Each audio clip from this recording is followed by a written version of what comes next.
Hey everyone, it's Jason. Welcome to a Cthulhu Death May Die comic book extras. This is from CMON Comics Volume 1. So it's going to get us 6 new investigators to play as. So all promo ones, which are really fun. A couple other cultist cards to fight against. And then you can buy this sometimes separately. This was a exclusive pre-order through them. It's not a retail thing, but you might be able to pick up sometimes just the extras if you like just the content. They also have the comic book, which you could pick up separate as well. I'm going to do a quick flip through some of the comic books so you can kind of see what some of the images are, but I'm not going to scroll through everything so you get spoiled. Just so you have an idea of what you're picking up so you can see what the idea is.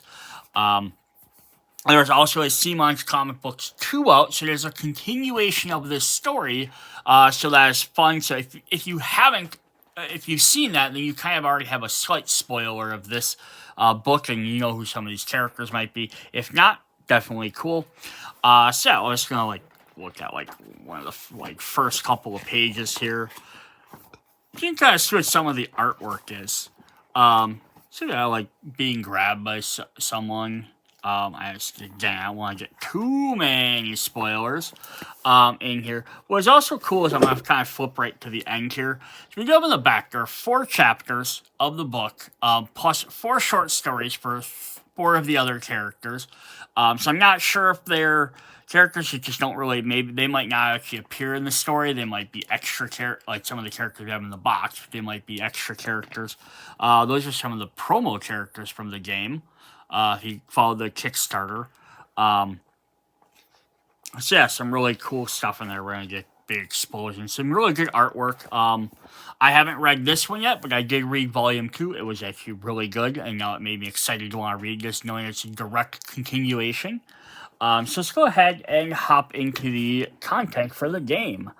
So what do we have on here? So again, spoilers for the comic book story. If you don't want to be spoiled for the comic book, don't watch any more of this video. Just by knowing who the characters are might spoil some of the things or some of their skills or things like that. So heads up, if you don't want the comic book spoiled, I wouldn't watch the rest of this. So we're going to get Expert Cultist cards. A new game module will be added to any game. After choosing and setting up the Elder One, choose one of the 4 Expert Cultist cards to place on top of the Elder One minion card, covering the regular Cultist. Each Expert Cultist has a unique ability that makes the game different and harder. Use at your own risk. And then we'll get our 6 characters, our Investigator, plus some Detective tokens and Painting tokens for certain characters. So let's take a look at this Cultist cards really quick. So on the back, we're just going to have Expert Cultist. Let's zoom back down here for us. A fun little way to just spice up the game without having to make a bunch of new enemy miniatures and stuff like that to correspond to them. So we're going to get the Mad Cultist. Let me zoom in here a little bit more. Looks like it has 2 health. He gets a green and a black die. When he attacks, each Elder Sign also counts as a success. Oh, so that's terrible. We have the Zealous Cultist, who gets 2 green dice, has 3 health. When he attacks, it heals for 1 for each Elder Sign rolled. We have the Pyro Cultist, which has 2 health. When destroyed, each investigator up to 1 space away rolls 1 green die. If the Elder Sign is rolled, they gain 1 fire. And then the Reckless Cultist. Investigators must take 1 stress or wound if they can't take stress to attack cultists, unless they are already at full stress and wounds. So that's pretty fun. Just very simple ways to make the game more interesting. You could do something like this with a lot of games, right? This is by CMON, so of course their big flagship game or zombie side games. And it's easy enough to have alternate cards for some of the different abominations or special characters like that. Even just some of the walkers and stuff they do kind of during their Kickstarter. They give them special abilities. It'd be cool if they printed some of them out on cards, and you could be like, oh, I draw this zombie. I can add this, draw a card from the deck or something. Even just for standard zombies, oh, these zombies are this type of zombies, or adrenaline zombies, or zombies, or this, and something like that. Always cool just to add a little extra stuff. All right, let's hop into our investigators. So we're gonna move that down. I'm not gonna spend a a ton of time on reading all their stuff at all, so you can pause and read all that if you want. But we have Alan Jenkins from New York, New York. An investigation is conducted with purpose, and a couple of revolvers don't hurt neither.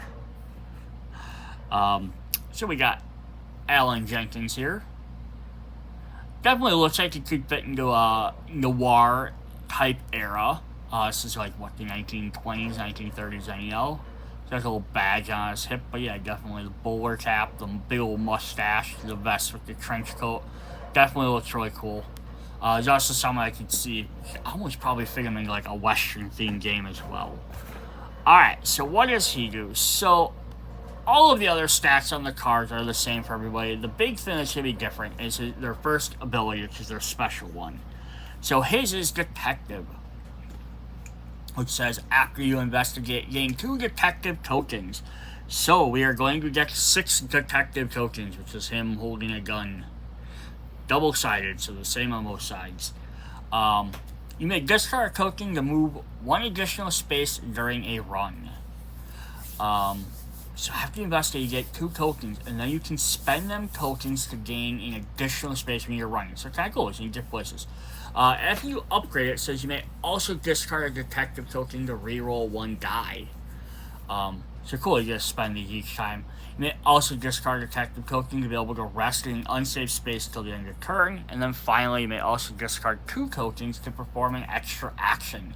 So if you max out his thing, you're basically going to give him more. If he investigates, have him do a lot of investigating, and then he can now use those tokens to get around the board quicker, get better reroll chances, not have to escape to hide, or yeah, extra actions are not a bad thing at all. So the common ability to our marksman, we'll just go through these in case you haven't seen these before. He says, for marksman, you may attack a target 1 space away. So of course it's gun, so he gets ranged. You upgrade it, you can say you can spend 2 green dice when attacking a target not in your space. You may, next upgrade is you may attack 1 target an additional space away for a total of 2 spaces. And his final one is you may perform 1 free attack per turn against a target not in your space. Just go let him hit further distance and do more attacking. His other common ability is Toughness. You have 1 free reroll when attack, or rolling for fire. Hey, that'd be good against that Pyro Cultist. Instead, you may reduce wounds taken by a loss of sanity by 1, and loss of sanity by 1 by rolling for fire. So you don't have to reroll, you just get a free reduction.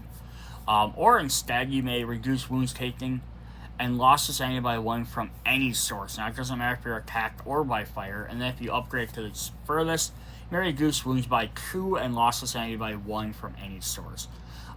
So, yeah, if you're not super familiar with how the game works, which I don't own the actual game as of this yet, I'm still waiting for my copy to show up, but I've read the rule book, But one thing to keep in mind is you don't get all 8 of these abilities. Right. 4, 6, 4, 8, 12. All 12, which I can count. All 12 abilities. So you have to pick and choose. Like, if you max out one thing, you're not going to be able to... You might be able to max out 2 of them, but then you wouldn't be able to put anything in the third one for sure. So you kind of got to pick, do you max out your basic one? Sometimes you might not want to. Sometimes you might, only want to max out, put a part of it and max out a common ability. Just, it depends on how you like to play, as well as maybe what campaign or scenario you're in, because it might make a difference. Also, how fast you level up, right? By the end, if you're getting detective and you have the third one, you might decide, I don't really need to get that extra action, versus I would rather have the toughness because I need to live. Even just that one thing in toughness might make the difference, and something like that. So that's really fun. Alright, let's look at our second character. We have Tamara from Providence, Rhode Island. A lot of these characters are from Rhode Island. So she has a canvas. This is one that's really fun about the game too. It's not just a bunch of combat junkies and fighting people. So yeah, she's a painter. Because they're supposed to be investigators, they're not cops. I mean, obviously we just had a detective, but not every single person's a cop, not every single person's some sort of freedom fighter or spy or something like that. So it's cool that we get all these different types of people. Canvases, brushes, and colors are my weapons. So she probably has some sort of magical ability, though. Otherwise, you probably don't want to be fighting with this stuff. So yeah, she's Arcane Painter. When you rest, place or move one paint token within one space of you. Investigators may discard a paint in their space to prevent one attack against them. So she gets these little paintings, and she gets 4 of those. It says, when you rest, place or move a token within one space of you. So she can move her tokens around, her paintings around, and it distracts basically enemies because it helps prevent them. Instead, place 2 tokens, maybe in different spaces. You may rest in unsafe spaces, and finally, investigators gain 1 green dice for each painting token in their space. So very interesting. So she's going to be a very supportive character with that, where she can move these around to help her team prevent damage. The thing is, she only has 4 of them, so not going to be using super much. But her abilities are going to work with that. So she has stealth. When you run, you may sneak once. Enemies don't follow you, so you can use that to get around the map quicker. And you'll try and drop these paintings around to help your team out without having to do lots of combat. Instead, when you run, you may sneak 3 times. Deal 1 wound for each enemy you sneak past, and instead you may sneak any number of times.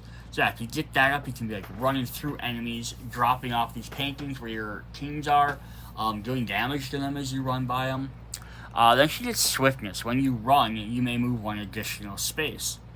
You have 1 free run action each turn.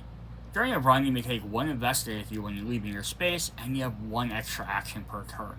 So you can definitely see where that could be helpful too. You could be running around, grabbing your team, bringing them with you, moving stuff around. So that is really fun. Alright, our 3rd investigator is going to be Alyssa, just from Massachusetts. Malakota is not a goat. So we got a little girl on our team now, who is holding a very suspicious jar. She's a little backpack with her.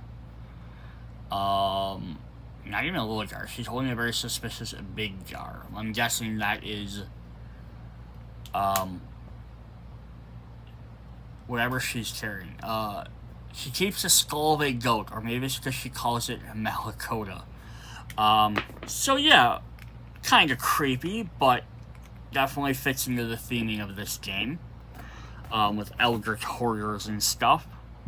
You can kind of see if we look in there. She's a little goat skull in her like weird lantern thingy. So she has Malakota as her special. If you end your turn in a safe space, make a roll. Heal 1 stress or health for each success, or lose sanity for each Cthulhu. If there's only 1 enemy in your space, you are considered a safe space. Ooh, so she doesn't have to be empty. You may choose not to lose sanity when using this skill. I like it, you may not. So you have the option. There might be reasons you might want to lose sanity. And when rolling for this skill, also deal 1 wound to each success with each enemy within 1 space. So that's actually kind of an interesting ability. She starts off kind of like healing herself, and then she can just get better at doing that till finally she can start doing some damage while healing herself. So that could be pretty cool. She gets Arcane Mastery. When making any roll, you may count 1 Elder Sign as a success. Instead, you may count any number of them as successes. Heal 1 stress for each Elder Sign you count as a success. You may count any number of successes as 2. You may count any number else as 2 successes each. So those 2 work really well together, right? So she can make a roll, like right if she starts maxing both of them out, every time she makes a roll, just off the first 2, she counts extra successes. She can heal more often. And then she gets the second one, she can do it even more. She gets to that 3rd one, though, on Arcane Mastery, she can heal 1 stress. So even if she does get the little Elders, or the little Cthulhu tentacles, she can still heal that anyhow, or just as many. So unless she gets more of those and she does successes, she can keep, basically, they don't affect her anymore. And then if she gets the other one, she can heal even more, which that last one worked even really well with the final Malakota. Also, now she rolls 2 of them, and she's doing 4 damage to enemies within one space of her. So yeah, that could be pretty cool. Then at the bottom she has stealth, which we just read. So again, that just helps her move around. So if she wants to use that to kind of maybe get away to them safe spaces to hide and do stuff there. So that is pretty fun. Alright. Our next investigator is Annabelle Laville from New Orleans, Louisiana. When you can communicate with the spirits, you know how to deal with a ghoul. So we got, looks like probably a voodoo lady. Someone probably practices voodoo. She's in Louisiana. It's probably like Creole or Cajun, something like that. But she's holding a skull too. It's definitely helps point towards voodoo. Yeah, every voodoo practitioner. So yeah, called that one. Raised in the Last Hope Orphanage. I just want to point. I just noticed this. So we also have Emerald Last Hope Orphanage. So she was also there. I see camera has mentioned anything about that. It does not. And Jenkins doesn't either. I was just wondering if they all mentioned. That's kind of a neat connection between those two characters. So what do we have on this side for her? She has channeling for her special ability. She also has a gift box up here. At the start of your turn, roll one green die, plus any bonus dice. Choose one to keep as your gift until your next turn. You may add any tentacles and your gift to one roll each turn. Interesting. So she can choose to keep one as your gift until your next turn. So she gets to keep one of her dice off to the side as wherever she wants it to be. Then she can also add a tentacle and your gift, but you have to add that tentacle as well, so it could input bad stuff. Instead, you may add your tentacle and your gift to all your rolls. Oh, so now instead of just one time, you may add one tentacle and a gift to all rolls you've invested in your space. And then if you get the last one, you may add two rolls. You may add two rolls of all investigators. Interesting. So still gotta add that Cthulhu or the little tentacle. So some bad stuff might happen. It might not always be the best to do that. The fact is, if she rolls a really good die, and she can give it to herself every turn, and then get all her stuff, then eventually get everybody, no matter what. That could really increase everyone's chances for doing stuff. Like when we just looked at Alyssa there, she needed successes to do stuff. It does give her that tentacle, it gives her a stress, but she ain't guaranteed to have an elder sign every turn, possibly. Cool. Then you look right down there with her arcane mastery. She can now use that to get that, or her toughness. You have one free reroll when attacking for fireroll here just to help her stay alive longer. So that is fun. Cool. Alright, let's hop into our next investigator. We have Rocco from Milan, Italy. A great war veteran, so he wasn't part of the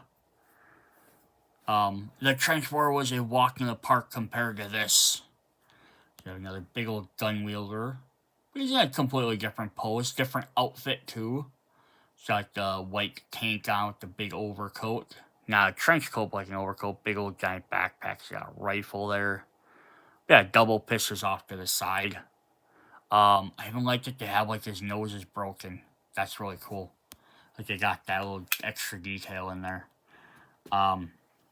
Yeah, like you get too many gun wielders and they all start to look alike. And I'm sure once you go through, 6 campaigns and 3 stretch goal boxes of all the Cthulhu stuff that's currently going to be available when the new game ships, a lot of the gun wielders probably do start to look alike. That's why it's fun to paint them.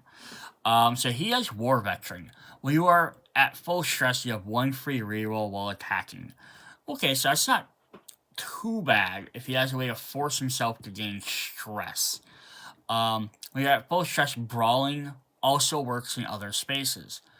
Oh, okay. So if he keeps his stress at full, it's risky, but he has free rerolling, but now he can also have brawling work in multiple spaces. When you're at full stress, marksman also works in your space. Also, you can target more than just one space away. You can target your space as well. And when you are at full stress, gain 1 level in marksman and brawling. So that's cool. If you stay at full stress, you don't even have to max out the other two. It's that risk reward. We've seen marksman before. We'll look at that again. We have brawling. You gain 1 green die while attacking a target in your space. Okay, cool. So yeah, right there though, it's like if you have brawling works in other spaces. Is when you are attacking a target in other spaces, you also get that as well. So you add an extra die whenever you're attacking, basically. When you attack, you may target any number of figures in your space, split the wounds as you like. You have 2 free rerolls when attacking a target in your space. And then when you attack a figure in your space, deal the full wound to each target. Cool. So basically, he's like, he can super punch people, and then you can get more rerolls, so he makes sure he hits, and then he can do a ton of damage. And then Marksman, of course, lets him attack from farther away. And then he gains 2 green dice when not in his space, an additional target 1 space away, and then perform a free attack against a target not in your space. So if you had them all maxed out, all 3 of them, somehow, that would be crazy nuts, because even if you don't count the last 2, even if you just have up to these 2 with this maxed out, and let's say you have these 4, 5, 6, 7, 8, and you have this maxed out with that one, you're at full stress. That means because it says we are at full stress, these both work in other spaces and your space. So anywhere you attack, you get 3 extra dice, you get 3 rerolls. So that's pretty crazy. You can technically attack up to 3 spaces away. And when you attack, you can take out any number of guys. So basically, it's letting him do his dual shooting. If you're combining the brawling with that, and then if you max them out to the last one, that's even crazier. We get a free attack every turn, as well, regardless of where they are, and it does full damage to each target, so you can hit any number of targets for full damage. That can be pretty devastating if you could somehow pull that off. So that's pretty cool. Alright, then our last character is Jack Munzo from Durango, Mexico. Just one more meat for my Makahati. That is the name of his paddle. His Aztecian ancestors. Good cigar, soft shotgun, and his Makahaluki. I'm sure I'm butchering that word. So here is Jack. With his big old wooden paddle with the metal studs on it. His little sawed-off shotgun. Interesting boots that go all the way up. Like, really cool little fur on the bottom of his cape. He has a little backpack. I don't like that. Like, giving guys backpacks and stuff, I think, is a really fun way. Just to incentive you, like, hey, they're traveling around or they're doing stuff, and it's not just, oh, we're standing out here ready to fight. Alright, so what does he get? He has Truck Driver.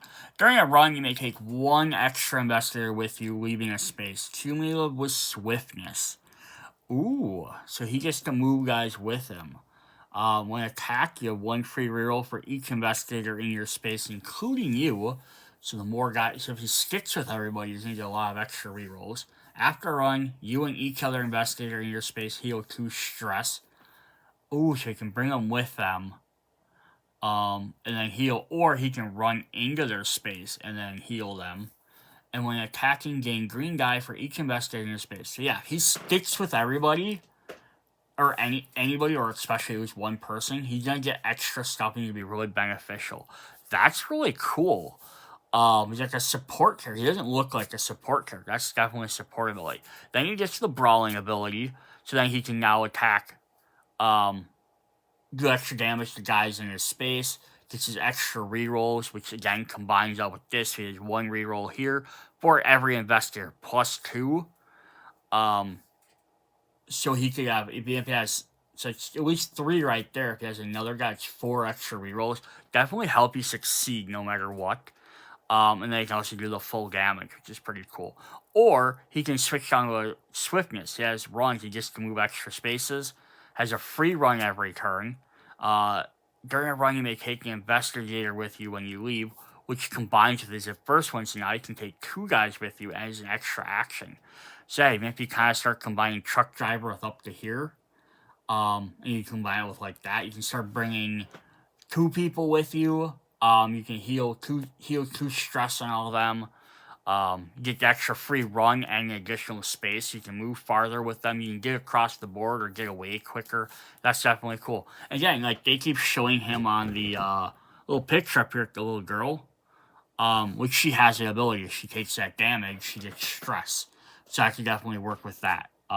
That's pretty cool. All right, so that's what we have for Cthulhu Death May Die Comic Book Extras Volume 1. I know Volume 2 ended up having, I think, like a little mini campaign stuff or like some extra enemies and stuff. This didn't come with that, but at the time, I think this was still a fairly new game. I think this came out with Season 1. Maybe it came out by Season 2, but I think it came out around time Season 1 was launching. I think Season 2 was for Comic Book Volume 2. Or the second campaign. So they probably didn't add too much because they might not have known how successful the game was going to be. But that's really cool. I'm glad like they don't tie like an Elder one or something into one of these. But yeah, more investigators I think are always fun. I know some people are kind of, once you bought in a core box and you got a stretch goal box and you buy like another core box, another stretch, because there's technically 6 sets. There's 3 full campaign or full base games. 3 smaller expansions, which also have, I think, 6 investigators each, plus 3 full stretch goal boxes. That's a lot of investigators. I think there's probably over 50 some. So having 6 more might not mean that much to you, but hey, if you only have one version, this might be something fun to pick up quick, although it's probably just as expensive, unless you can find it on a good deal. It's probably just as expensive as buying another extra core box set. But hey, at least now you know what's in there. You can see if these are characters you'd like to get. See you guys later. Bye.